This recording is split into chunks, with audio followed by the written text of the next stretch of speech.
ಇನ್ನು ಎಷ್ಟು ನಿಷ್ಠೆಯಿಂದ ನಾನು ಕೆಲಸ ಮಾಡಿದ್ದೀನಿ ಅನ್ನೋದು ಗೊತ್ತಿದೆ. ಅದು ಹೈಕಮಾಂಡ್ಗೂ ತಿಳಿದಿದೆ. ನನಗೆ ದೇವರಿಗೆ ಮಾತ್ರ ಗೊತ್ತು ಅಂತೇಳಿ DCM DK ಶಿವಕುಮಾರ್ ಅವರು ಹೇಳಿದ್ದಾರೆ. ನಾನು ಎಷ್ಟು ನಿಷ್ಠೆಯಿಂದ ಕೆಲಸ ಮಾಡಿದ್ದೀನಿ ಅನ್ನೋದು ನನಗೆ ದೇವರಿಗೆ ಗೊತ್ತು. ಇನ್ನು HDK ಸರ್ಕಾರ ಇದ್ದಾಗಲೂ ಕೂಡ ನಿಷ್ಠೆಯಿಂದ ಕೆಲಸ ಮಾಡಿದ್ದೇನೆ. HD ಕುಮಾರಸ್ವಾಮಿ ಅವರು ಒಪ್ಪದೇ ಇರಬಹುದು.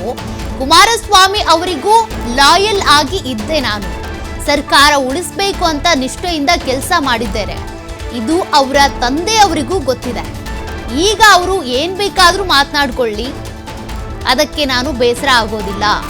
ನನ್ನ ಬದುಕು ಆ ರೀತಿಯಾಗಿದೆ. ಪರೋಕ್ಷವಾಗಿ ಅಸಮಾಧಾನವನ್ನ ವ್ಯಕ್ತಪಡಿಸಿದ್ರ DK ಶಿವಕುಮಾರ್ ಅವರು ಅಂತ. HD ಕುಮಾರಸ್ವಾಮಿ ಅವರು ಅಂದ್ರೆ ಆಗ JDS ಮತ್ತೆ ಕಾಂಗ್ರೆಸ್ ಸೇರಿ ಮೈತ್ರಿ ಸರ್ಕಾರ ಮಾಡಿದಂಥ ಸಂದರ್ಭದಲ್ಲೂ ಕೂಡ ನಾನು ಅವ್ರಿಗೆ ಲಾಯಲ್ ಆಗೇ ಇದ್ದೆ. ಅವ್ರು ಅದನ್ನ ಮಾತನಾಡಲ್ಲ, ಒಪ್ಕೊಳ್ಳಲ್ಲ. ಬಟ್ ದೇವರೊಬ್ಬ ಇದ್ದಾನೆ, ನೋಡ್ತಿದ್ದಾನೆ ಅಂತ DK ಶಿವಕುಮಾರ್ ಅವರು ಮಾತನಾಡಿದ್ದಾರೆ.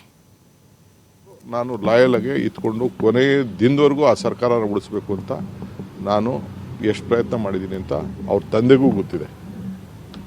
ಆಮೇಲೆ ಏನು ಬೇಕಾದ್ರೆ ಅವ್ರು ಮಾತಾಡ್ಕೊಳ್ಳಿ, ಅವ್ರ ಆಸೆಗೆ ಮಾತಾಡ್ಕೊಳ್ಳಿ, ನಾನು ಅದಕ್ಕೇನು ಬೇಜಾರು ಮಾಡಲ್ಲ. ಸೊ ನನ್ನ ಬದುಕು ಆ ರೀತಿ. ನಾನು ಯಾವತ್ತೂ ಬ್ಯಾಕ್ ಸ್ಟಾಪ್ ಮಾಡೋನಂತೂ ಅಲ್ಲ. ಏನಾದರೂ ಎದುರುಗಡೆನ ಫೈಟ್ ಮಾಡೋಣ. ನಾನು ಯಾರು ಕುಮಾರಸ್ವಾಮಿ ತಾವು ಕೆಲಸ ಮಾಡೇನೆ ಎಷ್ಟು ನಿಷ್ಠೆಯಿಂದ ಕೆಲಸ ಮಾಡಿದ್ದೀನಿ ಅಂತ ನನ್ನ ಆತ್ಮಸಾಕ್ಷಿ ಗೊತ್ತು, ದೇವ್ರಿಗೆ ಆತ್ಮಸಾಕ್ಷಿ ಗೊತ್ತು. ಕುಮಾರಸ್ವಾಮಿ ಒಪ್ಪದೇ ಇರ್ಬೋದು, ಅದು ಬೇರೆ ವಿಚಾರ.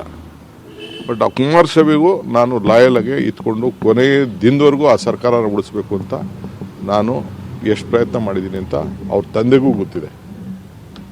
ಆಮೇಲೆ ಏನು ಬೇಕಾದ್ರೆ ಅವ್ರು ಮಾತಾಡ್ಕೊಳ್ಳಿ, ಅವ್ರ ಆಸೆಗೆ ಮಾತಾಡ್ಕೊಳ್ಳಿ, ನಾನು ಅದಕ್ಕೇನು ಬೇಜಾರು ಮಾಡಲ್ಲ. ಸೊ ನನ್ನ ಬದುಕು ಆ ರೀತಿ.